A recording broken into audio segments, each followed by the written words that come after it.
السلام علیکم ورحمۃ اللہ وبرکاتہ۔ میرے عزیزوں اور دوستوں اور عزیز ساتھیوں، انسان کی توبہ کے قبول ہونے کی علامتیں اور نشانیاں کیا ہیں؟ انسان توبہ تو کرتا ہے، لیکن آخر اس کو کیسے سمجھے گا کہ اس نے توبہ تو کی ہے؟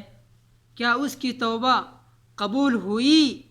کیا اس کی توبہ کا اثر ظاہر ہوا اس کی زندگی میں یا نہیں ہوا؟ اس کو کیسے سمجھے گا؟ آئیے ہم اسی کو جانتے ہیں۔ علامات التوبۃ المقبولہ، یعنی توبہ کے قبول ہونے کی علامتیں کیا ہیں؟ بندے نے توبہ بھی کر لی، بری عادتیں بھی چھوڑ دی، تو کیسے اس کو پتہ چلے کہ توبہ کا اثر اس کے زندگی میں کس طرح پڑتا ہے؟ میرے عزیزوں اور دوستوں، سب سے پہلی صورت یہ ہے ان یکون بعد التوبہ خیر مما کان قبلها۔ انسان کی زندگی میں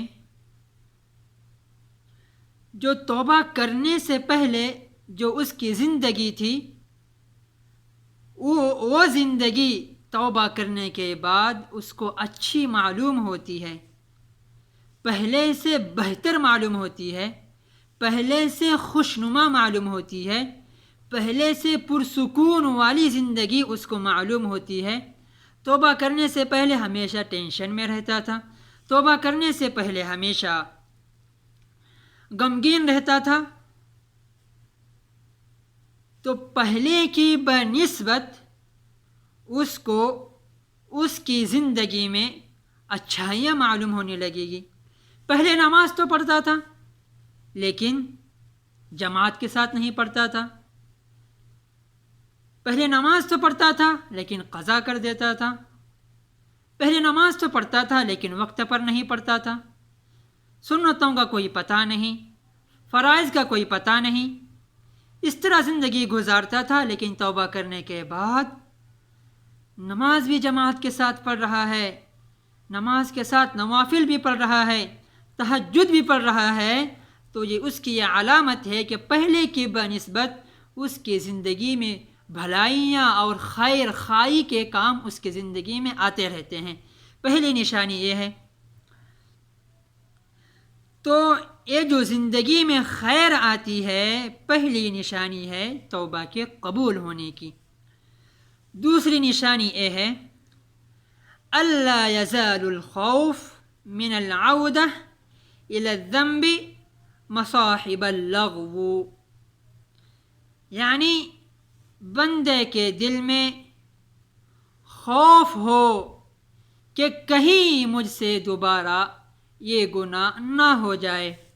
مثلا پہلے حرام کھاتا تھا، سود لیتا تھا، سود دیتا تھا، حرام کمائی کماتا تھا، چوری کرتا تھا، چوری کا مال بیچتا تھا، چوری کا مال کھاتا تھا، یہ تمام کی تمام پہلے جو عادتیں اس کے اندر تھی، توبہ کرنے کے بعد انسان کو ہمیشہ یہ خوف رہتا ہے کہ کہیں مجھ سے دوبارہ چوری نہ ہو، کہیں مجھ سے دوبارہ زنا نہ ہو، کہیں مجھ سے دوبارہ نماز چھوٹنے نہ پائے، یعنی وہ اپنے نفس پر قابو رکھتا ہے۔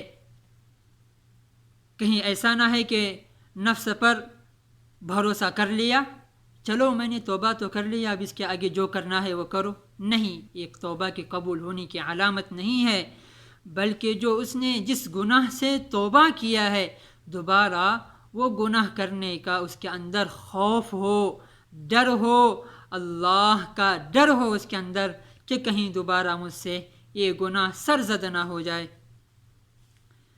تو یہ دوسری علامت ہے۔ تیسری علامت یہ ہے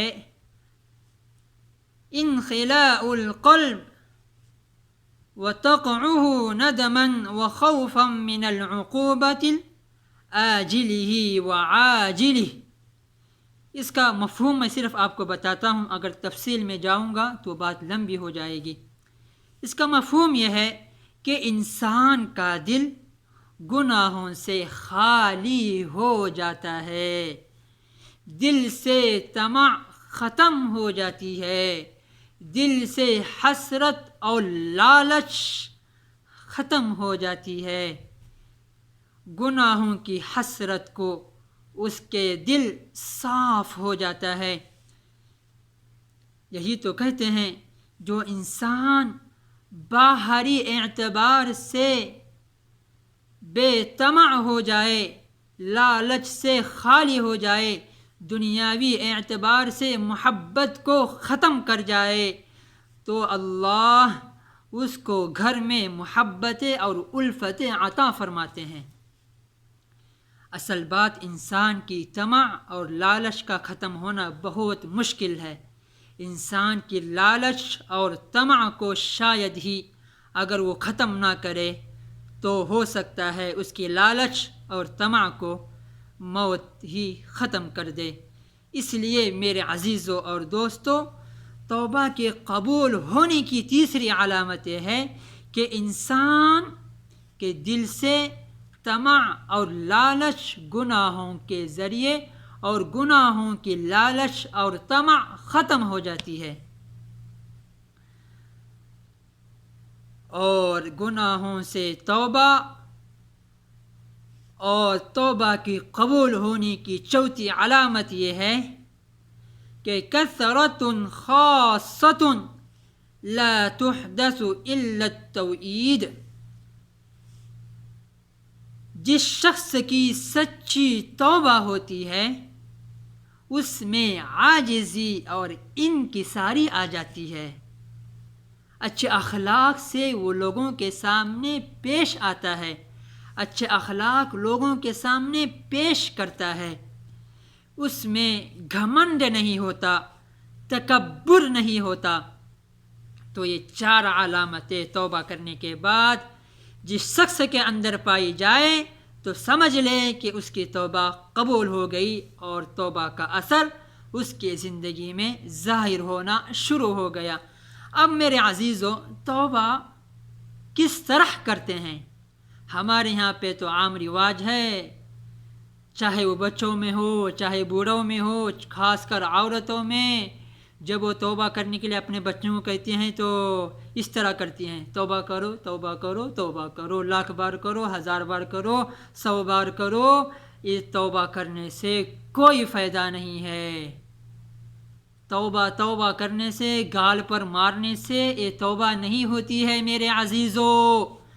توبہ کا اصل طریقہ یہ ہے کہ وضو کرے اچھی طرح، نماز پڑھے، پھر اللہ سے دعا کرے اور دعا میں اپنے گناہوں کی معافی طلب کرے اور اللہ سے توبہ کرے۔ یہ ہے توبہ کا طریقہ، نہ کہ اپنے گال پر سینے پر مار کر اور بال ادھر ادھر کر کے اور لوگوں کے سامنے تھپڑے مار کر توبہ توبہ توبہ توبہ کرنے سے یہ توبہ نہیں، بلکہ یہ اللہ کی جانب سے پھٹکار ہے۔ دوسری بات یہ ہے میرے عزیزوں اور دوستوں، کہیں ایسا نہ ہو کہ آپ توبہ کرتے رہے اور توبہ کرنے کے بعد گناہ بھی کرتے رہے اور دل میں یہ نہ سوچے کہ میں تو اتنا بڑا گنہگار ہوں، اللہ میری کیسی توبہ قبول کرے گا۔ یہ ہرگز کبھی نہ سوچے۔ اس کے مطابق حضرت عبداللہ بن عمر رضی اللہ عنہ کی بات کو یاد کرو، وہ کہتے تھے کہ اللہ، مجھے یہ گمان رہتا ہے کہ اللہ کہیں مجھے خوف اور مجھے ڈر ہے کہ اللہ کہیں میری توبہ کی نعمت کو چھین نہ لے۔ مجھے اس بات کا کوئی ڈر نہیں ہے کہ اللہ میری توبہ کو قبول کرے یا نہ کرے، لیکن ہاں میں اس بات سے ڈرتا ہوں کہ کہیں اللہ یہ توبہ کی نعمت کو مجھ سے نہ چھین لے۔ اور یہ بھی یاد رکھو کہ توبہ کی توفیق اللہ اسی شخص کو عطا کرتے ہیں جس شخص کو معاف کرنا چاہتے ہیں، اور اس شخص کو توبہ کی توفیق ہی نصیب نہیں ہوتی جو اللہ اس کو توبہ کی توفیق ہی نصیب نہ کرے۔ تو اس بات سے انسان کو نہیں گھبرانا چاہیے کہ میں نے اتنے بڑے گناہ کیا، اللہ کیسے معاف کرے گا۔ وہ تو غفور الرحیم ہے، اپنے بندوں کی توبہ کا انتظار کرتا ہے۔ تو اس لیے ہمیشہ توبہ کرتے رہنا چاہیے جب تک اللہ نے یہ نقلی آنکھیں، نقلی سوچ، نقلی جسم اپنے ملک الموت کی گھبراہٹ سے پہلے ظاہری طور پر رکھا ہے۔ کہیں ایسا نہ ہو کہ موت کی گھبراہٹ شروع ہونے لگے اور ہم توبہ کرنا چاہیں، اس وقت توبہ کا کوئی فائدہ نہیں ہے۔ اللہ رب العزت مجھے بھی اور آپ کو سچی پکی توبہ کی توفیق عطا کرے، اور توبہ کی قبولیت کے بعد ان اثرات کو ہماری زندگی میں قائم و دائم رکھے، اور ہمیشہ اسی پر ہماری زندگی کا خاتمہ فرمائے۔ وآخر دعوانا ان الحمد للہ رب العالمین۔